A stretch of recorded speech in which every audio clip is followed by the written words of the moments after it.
Oke, halo teman-teman sekalian. Pernah nggak sih kalian kepikiran, kenapa sih seorang trader itu merasa gagal atau mereka bahkan gagal padahal mereka itu sudah memiliki teknik dan strategi.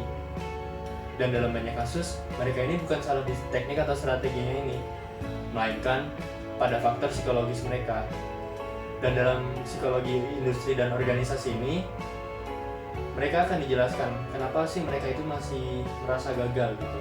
Dan saya Pangga Santosa dengan NIM 1093 akan menjelaskan bagaimana psikologi industri dan organisasi ini bergantung kepada seorang trader yang ingin membantu keadaan psikologisnya.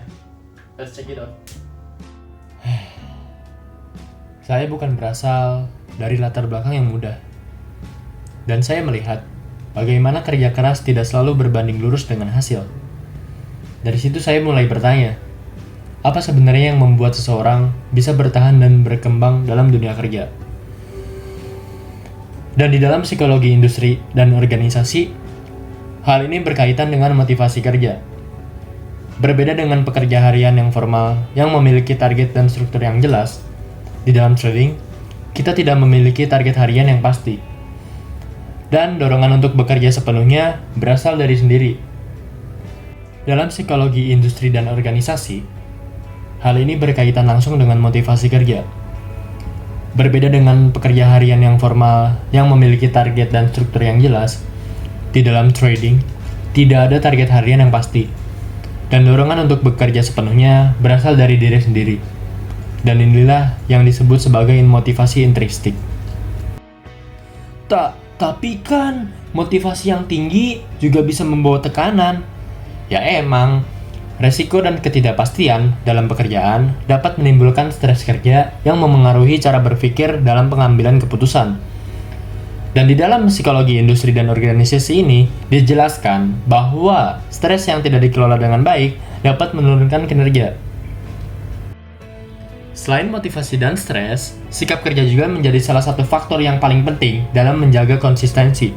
Sikap terhadap aturan, proses, dan disiplin menentukan apakah seorang mampu dapat bekerja secara berkelanjutan atau justru merusak kinerjanya diri sendiri.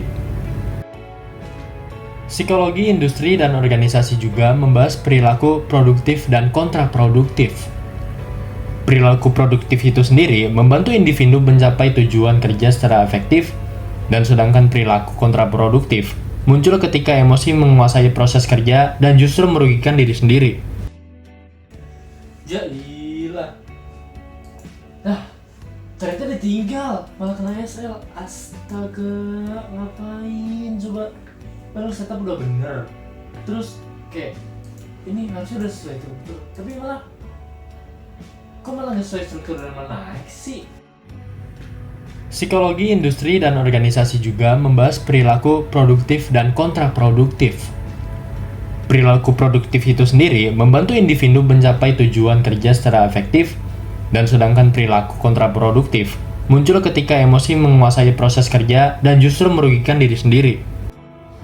Dan melalui mata kuliah psikologi industri dan organisasi, saya memahami bahwa kinerja tidak hanya ditentukan oleh kemampuan teknis, tetapi juga pengelolaan motivasi, stres, sikap kerja, dan perilaku individu. Oke, oleh karena itu, materi psikologi industri dan organisasi ini sangat relevan bagi mereka yang bekerja secara komersil maupun secara berbisnis. Karena di dalam materi psikologi industri dan organisasi ini, mereka membahas tentang motivasi kerja dan menyangkut hal-hal yang lain mengenai pekerjaan itu sendiri. So, terima kasih telah mendengarkan video ini sampai akhir. Jangan lupa bersyukur karena kita masih diberikan bernafas oleh Tuhan. Terima kasih telah mendengarkan saya Yeping. Sampai berjumpa lagi di video selanjutnya. See you.